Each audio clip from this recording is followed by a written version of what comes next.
my mind is made up. Hey guys, this is Eric Kyle, publisher of Latitudes and Attitudes magazine.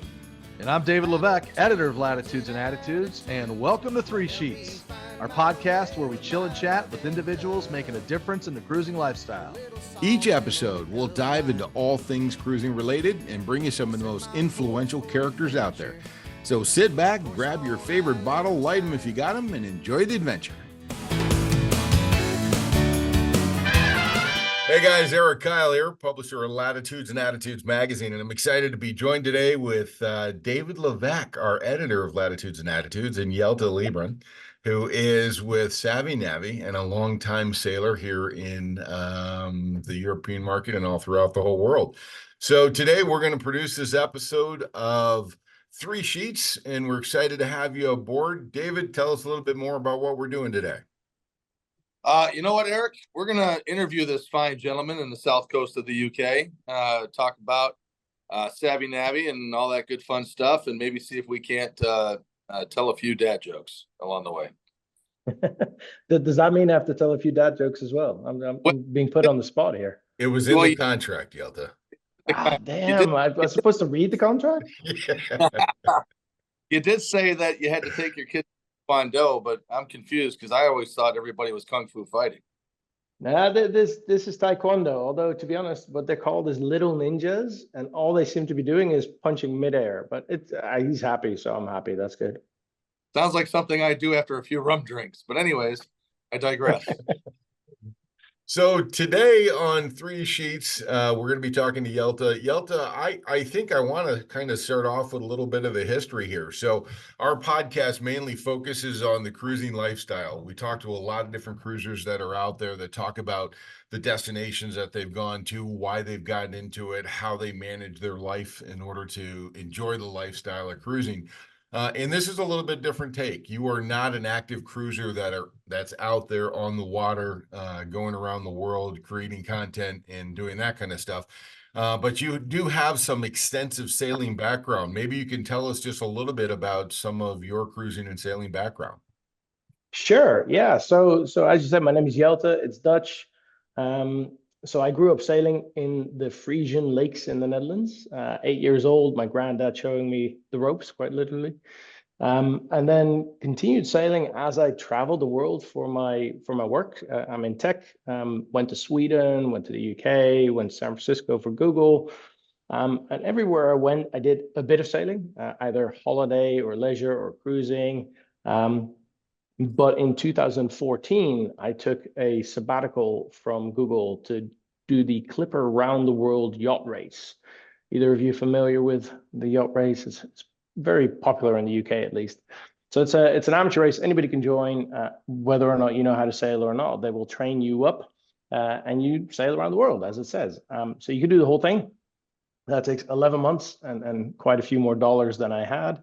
Or you can take individual legs. So I took one leg from San Francisco through Panama up to New York via Jamaica, which is an amazing experience. I mean, quite a bit different than just cruising, which I was used to. I did a bit of racing around the cans, but not ocean racing. So an amazing experience. You learn more about teamwork than about sailing, quite frankly. You're on a boat with 20 other people. If you don't get along with someone, you're going to have to work it out. There's nowhere to go. You're hundreds of miles offshore. But the thing that really stood out for me was the technology on the boat, right? So just trying to get down to Panama, figuring out what the currents are doing, what the weather's doing, offshore, inshore, ultimately to win the race. But even outside of winning the race, just trying to get that all done while you're down below and the boat is slamming through 3-meter high waves and heeled over at like 30, 40 degrees. Clearly, it's quite difficult. So being Dutch and somewhat arrogant, I thought I could do better. And that's ultimately where the start for Savvy Navvy began. I thought we could improve this. So ultimately left Google and built Savvy Navvy. So the whole idea of Savvy Navvy came from when you were on the Clipper race, is it, around the world, taking the leg from San Francisco through Jamaica, Panama, and up into New York. That's where you came up with the idea of Savvy Navvy. That's it. Yeah. It was a particular night. I think it was like 3 or 4 in the morning, talking to the other watch leader. about this particular topic. To be fair, the idea started there, but initially I was kind of reluctant because, you know, having a good idea for an offshore race is one thing, but there's not that many people sailing offshore. So it wasn't until I got back and started talking to other boaters to see, look, is this a problem that leisure boaters have, or is it just, you know, when you're going offshore? And the more I spoke to people, the more it became obvious that a lot of people do struggle with navigation. It's intimidating. People get it wrong, which can be pretty dangerous. And it shouldn't be, really. You know, if you look at Google Maps and you want to get from A to B, you drop 2 pins and it will tell you how long it's going to take you. And it should be that simple, right? And including the weather, including the tides, including the currents, the waves, everything. It should just be as simple as dropping 2 pins. Now, that's not to say that you don't need to know how to do this, right? I want to be clear about that. You don't drive on the motorway without a driving license. So you should learn everything there is to learn about getting out on the water, but we definitely can make that process easier. So yes, the idea started on the Clipper race, but then a couple of years went by of me talking more and more to people. Ultimately, I bought a clipboard because I figured people with a clipboard are taken seriously. And then I walked to the marina and just spent 8 hours walking up and down the pontoon, talking to people and making notes, just to see what people, you know, what are people struggling with? What are their pain points? And that's then where Savvy Navvy really truly started. Well, before we jump into Savvy Navvy, which is an absolutely fantastic app, by the way, I love it. I Thank use you. it. I actually have it integrated with our Scuttlebutt API, which is fantastic. I'm interested in learning more about you and your cruising, Yelta. I would like to know when you got involved in sailing as a young lad on those lakes, what was it that did it for you? What was the extent of your cruising background before you started getting onto this Clipper race? Because I've been sailing for a while, and brother, I've not gone around the world race yet. Yeah, it is a bit of a different thing, to be fair. So yeah, so I mean, sailing in the Netherlands on lakes, it's small cube boats. I started, like I said, really young. There's a picture of me when I'm like 8 years old. Obviously, I don't remember this, but stood at a lake for the first time seeing these boats, and I'm pointing at them, going, "Oh, I want that." And subsequently got into a little optimist and just started, you know, having fun on the water. And that's ultimately it. It's just having fun on the water. From there, it was going out with the family, my dad and my brother. The three of us would go on long weekends on little boats and bring a tent because obviously the boat was so small you wouldn't stay on the boat. And it kind of grew from there. So it started with that. Then I did my day skipper out in Thailand. So now it's bigger boats and now it's holiday and charter boats. Then I lived in Sweden for a while. So I sailed on the Baltic Sea there. Um, and when I went to San Francisco is when I kind of started racing. So I'd done cruising, chartering. I didn't have my own boat, but I was always chartering boats. And then this idea for the Clipper race started. But before that, I started to race actually even in the UK on the Solent, and then in San Francisco on the bay there. Again, smaller races, just amateur stuff, good fun. And then I did the Clipper race. The Clipper race was like you said, you haven't done a round the world thing. It's a very different thing. And fundamentally, as I said, it's kind of different than learning how to sail. It's more about teamwork and other challenges. And it's an adventure. It's a challenge. The main reason I signed up actually had not that much to do with sailing. I'd been going to my work in London. I had a particularly bad week in the office. I was on the tube. There's these big posters with these big 70-foot racing yachts lashing through the waves. And I'm looking at that going, that's a whole lot better than sitting in the office. And I signed up. I didn't even think twice about it. Didn't ask my wife, which possibly I should have done, and signed up and went. So yeah, that was the lead up to that race. Then the reverse kind of happened when I got back. So when I got back, I continued to race a little bit in San Francisco Bay. And I think it was like the second race I did, I was on the bow going, what am I doing? I am not enjoying this. I've just done this for weeks on end out at sea. And it's just a lot of hard work. I'd rather be on the back of the boat with the gin and tonic and enjoying myself. So that's really when I swapped back to cruising and just enjoying being out on the water with friends, rafting up, having a barbecue off the back and getting more into that lazy form of sailing than the racing. And that's what we do now. So we have a family boat. I've got a young boy, he's 7 now. So with the family, we go around the south coast of England and just enjoy being on the water and meeting up with friends, and yeah, not doing the crazy racing anymore. It seems like there is an evolution to a sailor's life. I mean, I know I kind of started off the same type of way, but a lot of people get into the racing just because, when you're younger, you're like, oh my God, I want to win at everything, right? Yeah, And obviously racing teaches you a tremendous skill set about the sailing experience that you wouldn't normally have if you go straight to cruising. So whether true. you're a day sailor, a racer, or a cruiser, there's 3 different lifestyles within the sailing community, and it seems like sailors transition through all of them. And I'm glad to hear that you're back into the cruising lifestyle. I never went to racing. I have absolutely no interest in winning anything ever. I just want to go It's enjoy hard myself. work. It's just hard work. Just stay on the back of the boat. It's much easier. Exactly. David, you're doing some racing now as well out of the Buffalo area, right? Yeah, so my wife and I race on a J33. She races on an all women's team on a Tuesday night. I'm on a mixed team on a Wednesday night. And I'll be the first to admit that my wife is a more badass racer than I am. She works the foredeck, and that's where you're basically risking getting thrown off the boat if something's not going right. But I trim the main, so I get to sit on my fat ass in the cockpit of the boat, just trim the main. But yeah, I enjoy that. But I mean, so I've been doing racing now for about 5 or 6 years. But I mean, I'm purely because of just the lifestyle and running this magazine now, I have major interest in cruising. So that's the next level. I think you're right, Eric. It is a evolution and a progression, and it's different. Also, I think different countries, like in the Netherlands, I feel there's a lot more cruising and just having fun on the water than racing. In the UK, a lot of it is really hardcore racing. Like you go out every Tuesday or Thursday, whatever. Yeah, and I think it's just geographically easier for certain places. Like in the Netherlands, like I said, it's all lakes. So you just head out and off you go, and you don't need to really think too much about it. It's much easier. There's a lower barrier of entry. So that will have something to do with it as well, for sure. Well, I'm curious if we could switch gears for a moment to talk about Savvy Navvy, because a friend of mine I think it's called a statisticist or something like that on a boat, where he has to run all the numbers on the angles in order to get the All the perfect black magic. racing.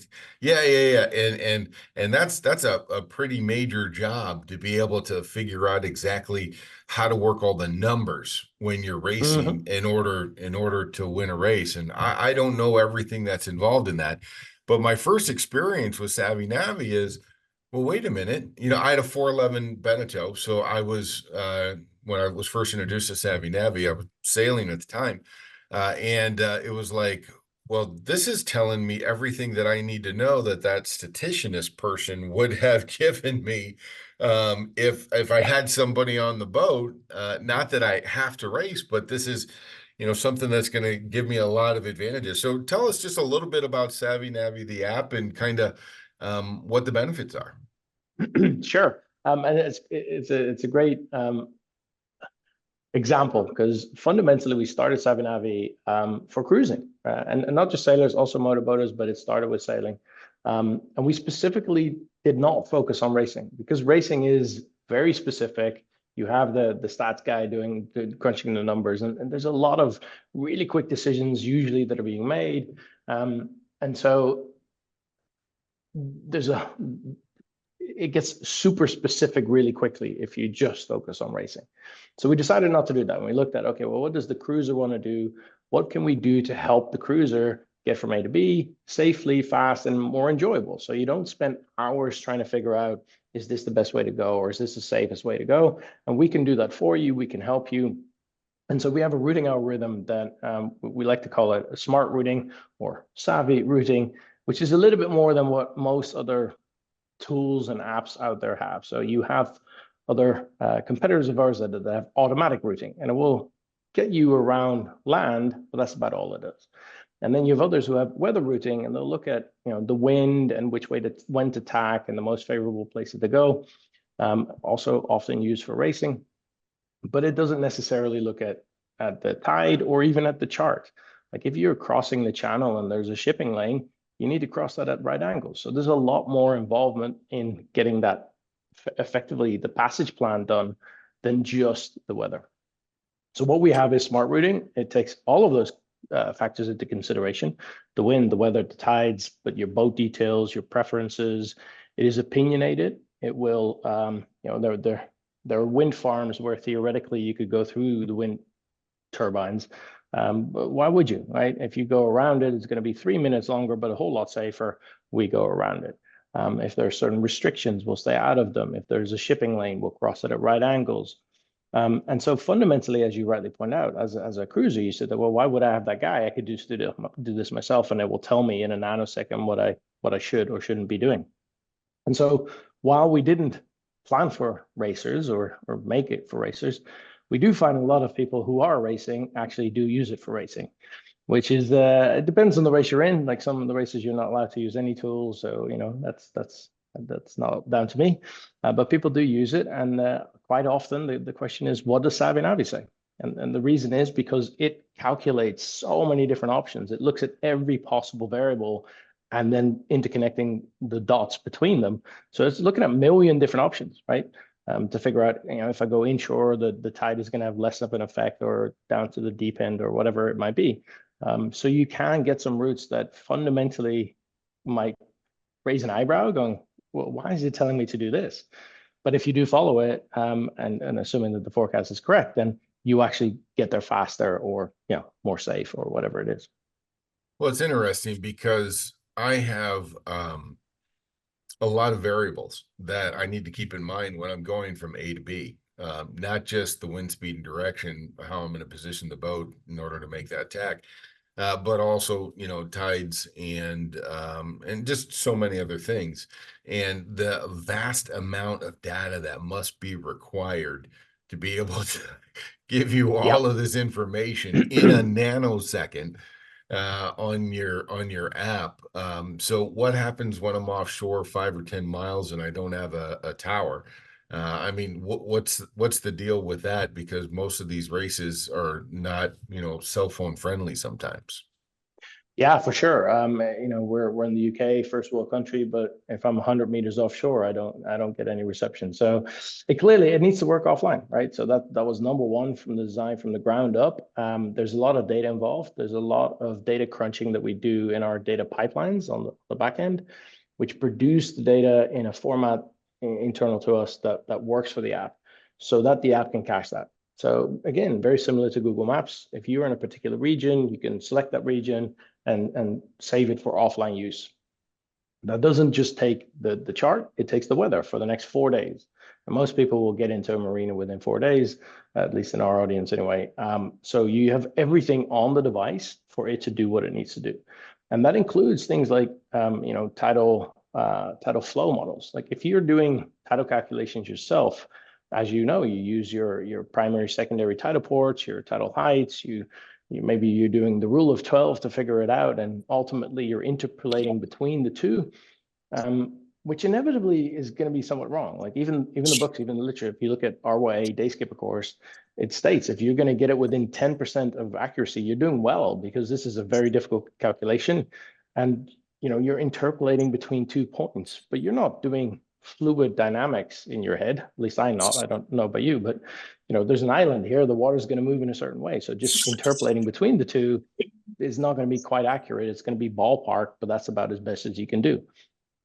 What Savvy Navvy can do is take that fluid dynamic and go, actually, we do know how the water flows into this inlet or whatever it might be doing. So you not only have more data and faster calculations, you have better calculations, because it has the data that it needs to truly figure out what is your course steer going to need to be to get there. And yes, all of it works offline. You can replot, not just also in like when you get off course, you can get ahead of schedule. If I'm in my car and Google Maps tells me I'm going to be at my destination at 1:23, I'm pretty sure most people will go, I can do that 1:22, right? I can go a little bit faster, right? Or you get delayed Every and it goes a time. bit slower. So, and when you do, it updates, right? It figures out, okay, you're going faster, so therefore this is your new ETA. So we're able to do that as well. Not just here's the fastest route, but as you go along, we constantly update this. If you get too far off course, cross-track error gets too far, or you get too far ahead of schedule or behind schedule, it will recalculate, which is super important because I could sit there with my chart plotter and go, okay, well, I'm going to get to this marina just before sundown. That sounds great. But if during the course it figures out that actually you're not going to get there before sundown, you're going to get there an hour later, that's pretty significant, right? If you're with your family and you want to be there before sundown, that's a pretty important thing. So I've been on a holiday where this happened, and Savvy Navvy's telling me, okay, you're going to get there a certain time, and 5 minutes later, actually, it's going to be a bit later. Tide is stronger, or you're not as good a sailor as you thought you were, and it takes longer, and that's okay because it updates me at that point. And at some point, we got the sails down, turned the engine on because we wanted to get there before sundown. So again, that's a safety element of being able on the fly dynamically to figure out, is this working according to plan or is it not? Well, speaking of safety, in light of the current events that have happened in the Baltimore area with the container ship, Wow. our thoughts and prayers go out to those families in that community for sure. We're shocked that would happen, and marine safety is definitely forefront on everybody's mind worldwide now because of this situation. Absolutely. So in speaking to that, I know that when I have on my phone a NOAA chart and it kind of says not recommended for primary use. You know what I mean? Because of whatever conditions that are out there. There are so many things that say, this is just backup information. When somebody uses the Savvy Navvy, is this their primary source of information? Is this something that obviously what you see is what you get, right? Yeah, the eyeball is number one for sure. It's a really good topic. We too state not to be used for primary navigation. This is it's a big topic, and recently was a conference here in the UK talking more about this. Annoyingly, it has mostly to do around red tape, quite frankly. It has to do with licensing of the data. It has to do with SOLAS, the safety of lives at sea, and regulations for commercial vessels that use ECDIS systems, electronic chart display systems. They tend to, depending on the size, etc., have two completely redundant systems. So if one fails, the other one backs it up, etc. So there's a lot of legal speak around this, and the term primary navigation really stems from a lot of that.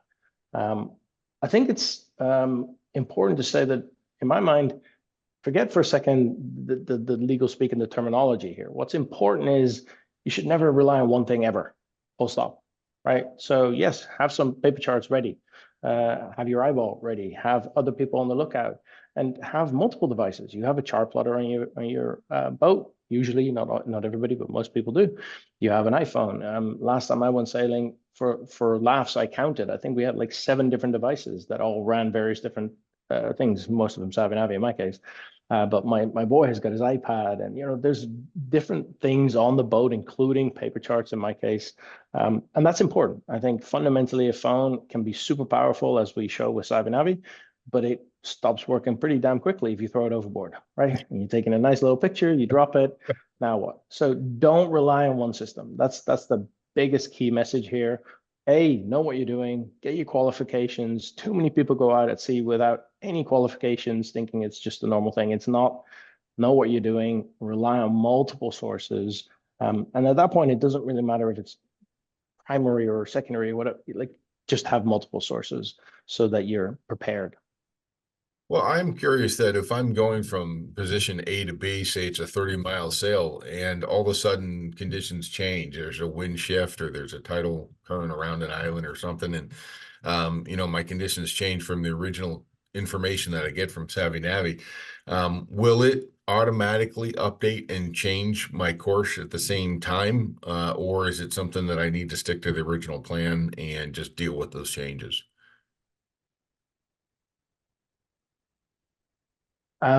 So as I said before, if you're going offline, offline, you can download and prepare the chart and the weather pack beforehand. That's a key thing to do anyway.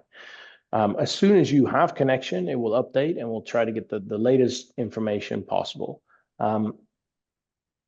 So in theory, if something changes really quickly and you have not been able to get an update on that weather forecast, then Savvy Navvy won't know about it. I think that's another important distinguish to make between your statistician on your racing boat, who is actually most of the time looking at real-time data, right? They're mostly looking at what is currently happening around my boat, and like within 100 meters is like super local.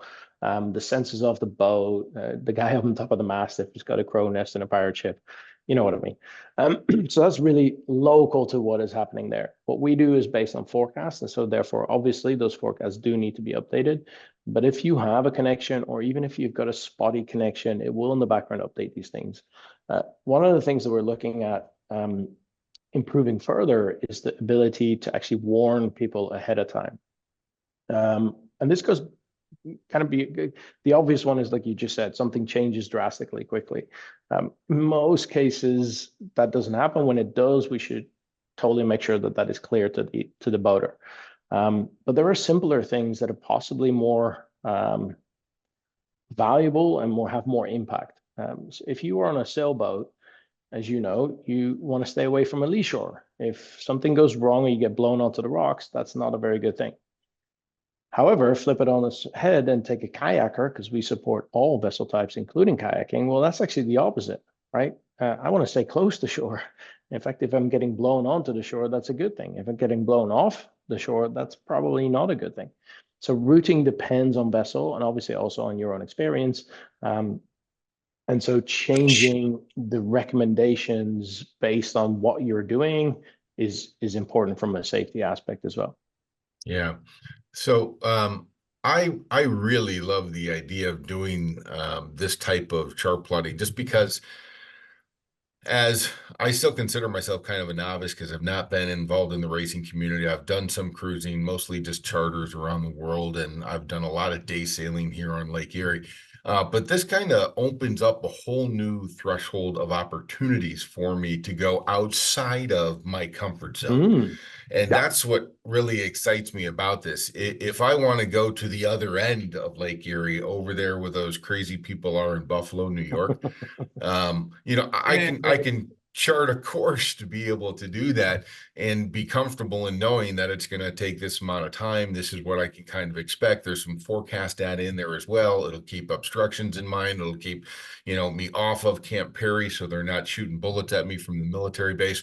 All of those things will be involved in being able to use this and get me outside of my comfort zone of just going over to Lake Erie Islands. Now I can go hours and hours and hours farther than I was before. Absolutely. And as I said, like at the start, when I first started talking to boaters to see if a better navigation system would help them, that was a big part of it. The number of people that I spoke to who had gotten their qualifications, but would not dare to go sailing in the Solent for fear of getting the tidal calculations wrong. To me, that was just sad. Like, that's such a beautiful place to go sailing.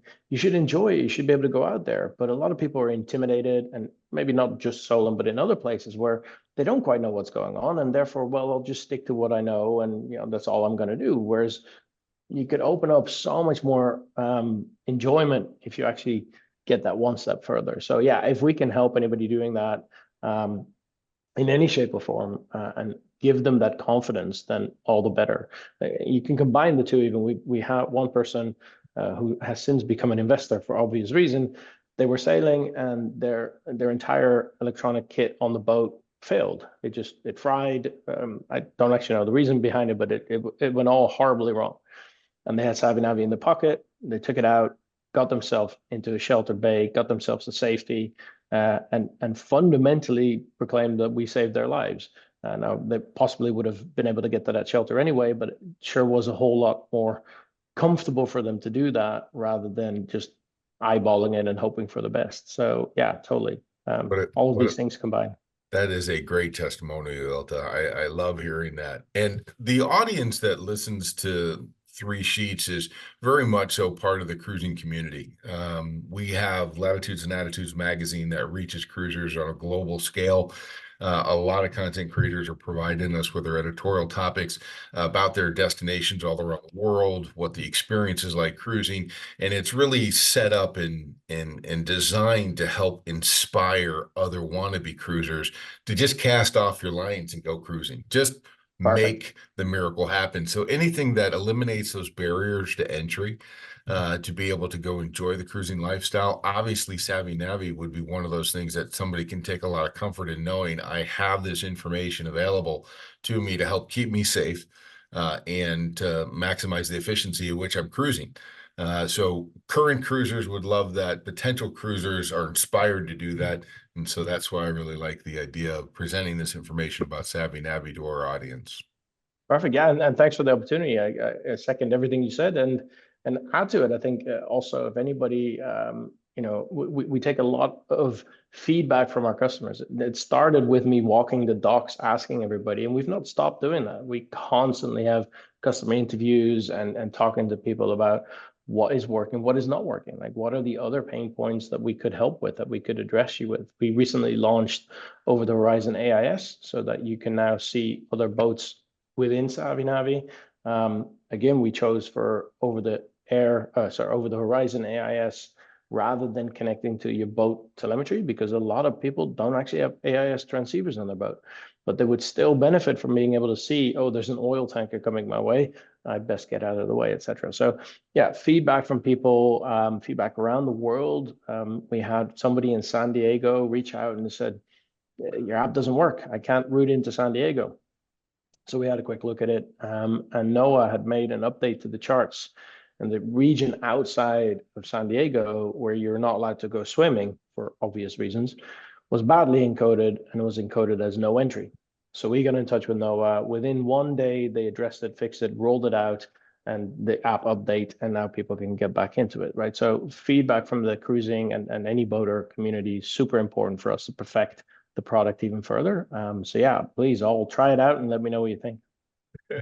Well, with that funny accent that you have, Yelta, I think that most people are probably thinking that this is one of them European type dealios, that you're only getting content over there. But I can tell you firsthand that you have content worldwide. Well, I know here in the US anyway. So tell us a Yeah, little bit about what the plans are for world domination on the Savvy Navvy side. that's it. That's the plan. World domination for sure. That's basically it. Done. Yeah, we started off from the start. There's a white cat in here somewhere. To have world coverage, and when we say world coverage, is predominantly where leisure boaters are active. So North America, Canada, all of that's covered. We got the Bahamas, the Caribbean, all of Europe, the Scandi countries, and Australia, New Zealand as well. We're constantly adding more different regions, different areas to improve that. But at the moment, it's basically everywhere. Asia, not yet. That's a big, difficult market to crack for us. But everywhere else, you should be good to go. Well, if you team up with TikTok, I think you should be. I'm sorry, David, go ahead. No, that's okay. I've been really enjoying listening to both of you guys go back and forth. I just have all these things in my head I'd like to get out there. But why don't you finish your thought, that I'll jump in at some point. You guys are like two high-speed cars on the Autobahn right now. And I'm sitting there on an on-ramp just trying to jump in and join the I'll have a mix. drink to shut up for a bit. Eric, why don't you go ahead and finish your thought, bro? Then I'll go ahead and jump in after. I'm good. Oh, okay. So, Yelta, what I really wanted to comment on, while you guys are having this high-spirited exchange, I've been flipping through the various different features on Savvy Navvy, and I just want to point out, so we are doing this podcast, I believe today is like March 27th, is what we're at right now, and our charter issue just went to press a couple days ago. It's coming out. It'll be on newsstands and to subscribers within the next few weeks. We have a section in that next issue on hurricane preparedness and real high-tech like hurricane stuff that's out there from the National Weather Service and so forth. I know that a lot of our cruisers are always looking for that weather window. And as I'm looking through your app and the various different features you have, I noticed scheduled departure time. Yeah. So you can look on your app and you can basically see it to have you say, as I'm reading it, see at a glance the best time to depart based on your route, wind, and tidal conditions. So I know a lot of our cruisers, that's very beneficial to them. The other thing I saw in here that I thought was incredible was the fuel efficiency. Could you explain that just a little bit more? Sure, I can cover both. The depart scheduler is super popular for the reason that it's a really easy, quick glance at what is the best time to depart. A lot of other departure schedulers that we looked at before developing this, they give you a giant table with all sorts of numbers and whatever, and it gets really complicated really quickly. We simplified it. We just went, okay, well, if you leave now, this is how long it's going to take you. And we color code the bar to show you, is it going to be red and horrible, or is it going to be blue, green, beautiful sailing? And if it's dotted, then it will tell you that you've got tide against or current against. So it might take you 7 hours to get to your destination. But if you leave half an hour later, it's actually only 6 hours. So you actually get there faster. If you leave, and it continues on like this. So you have a graphical representation of every point that you leave. What is that trip going to look like in an abstract form?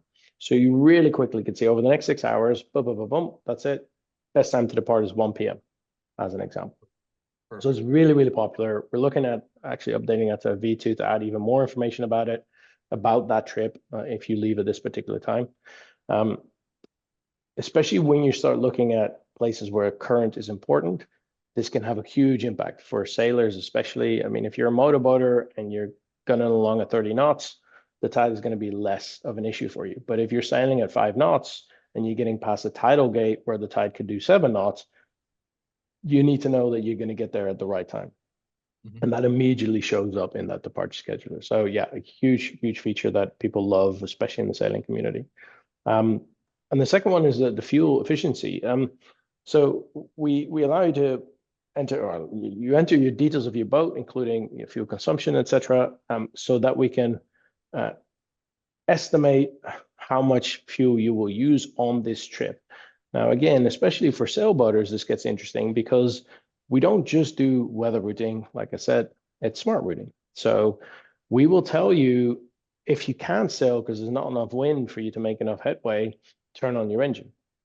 And a lot of the routes will tell you both. It will actually tell you, turn on your engine, motor down this way over here so that you get a good ley line to sail the rest of the way, right? It prefers to sail. We all prefer to sail. If that's your sailing vessel, if you're on a motorboat, it's a different story. But if you want to sail, then actually motor down here, and then you can sail the rest of the way.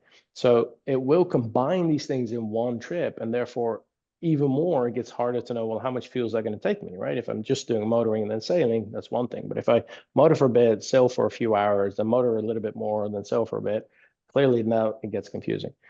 So it shows it up right at the bottom of the bottom sheet, at the bottom of the app. If you're going to take this trip, it will be an 8-hour trip. You're going to be, I don't know, 2 hours on engine, and it's going to take you this many gallons of fuel. Yeah, I think that's pretty incredible. And I mean, while you guys been yakking, I've been studying your features here, trying to figure out, like, I mean, just looking at this from the cruiser's perspective, which is what Latitudes and Attitudes caters to. I mean, there's so many incredible features in here for our cruisers. And I know you touched on, the 4 hours, 4 days, 4 days of cash that you can put into this, right? And then the fact that, I mean, if we've got people that are offshore, I know that, with the expansion of Starlink and all this stuff going on right now, a lot of our cruisers are constantly connected. So that's a great thing. So I did notice that you have a GPS active tracking on here, which is very cool. So even if you're offline from a data perspective, the GPS will still work, right? As long as your phone's GPS is getting a satellite connection, that'll work, but it won't pull down data over that. But you can still track your location that way, GPS. Yeah. That is so incredible. And the last thing I just want to mention real quick, because I know there's so many cool things in here, but I was looking at your testimonials actually, and you guys have 4.7 out of 5 stars. Who's that jerk that didn't give you the 5th star? Yeah, there's always one. There's always one. No, I'll joking aside, there's always room for improvement. Let's put it that way, right? I'm not going to sit here and say we never have any bugs and it's the best thing ever. There will be places where in San Diego we couldn't get in, and that might affect someone, right? Which is why we look for that feedback. We have an in-app chat. unlike some of our other competitors where you cannot get to customer support at all, we have live chat. Let's talk to us. Like if something isn't working, let us know. Don't leave a 1-star review. Let us know so we can improve it. If you still want to leave the 1-star review, go right ahead. Like it's your prerogative, but let's improve it to make it better. So yeah, we're really, really keen to get that feedback to understand what isn't working for certain people. And usually it's geographically based, right? There will be places where the hydrographic office doesn't really have great charts. A lot of the hydrographic offices will focus on commercial ports. And so the little bays and inlets might not be surveyed as well. So we're doing a lot of R&D work to get different surveying done, getting lighter data to get higher bathymetry and high-res bathymetry data, and offering satellite mode. So another really good thing for people who are cruising in the regions that I believe your audience is cruising in, sometimes there just isn't a good chart, but the satellite data can actually show you even more important stuff. It could show you the sandbanks, the reefs, etc. So we provide that as well. You know, there's one testimonial I want to just highlight here, and then I'll shut up and let Eric get back to jamming with you. But there's one here that said Lifesaver, and this is something that I'm sure cruisers have encountered, some of them, but some people maybe don't think about. And this particular person says that there was a heat wave, and the temperature fried all of their instruments, including the GPS plotter. Thank God we had Savvy Navvies that worked perfectly for the entire week and allowed us to do everything we wanted. That's pretty cool right there, because I know that I've heard of cruisers encountering massive heat waves where all of a sudden the instruments aren't working properly. Yeah, for sure. And it's interesting. When we first started, there were certain skeptics. Yeah, but it's your phone, and the phone can go overboard, or it's not marine grade, and you need other stuff. Yep, we actually constantly hear from people that in a lot of cases their phone does better than the devices on the boat. For some of these things, not always, but yeah, I think it also has something to do with the fact that most of us, our entire lives are in the phone.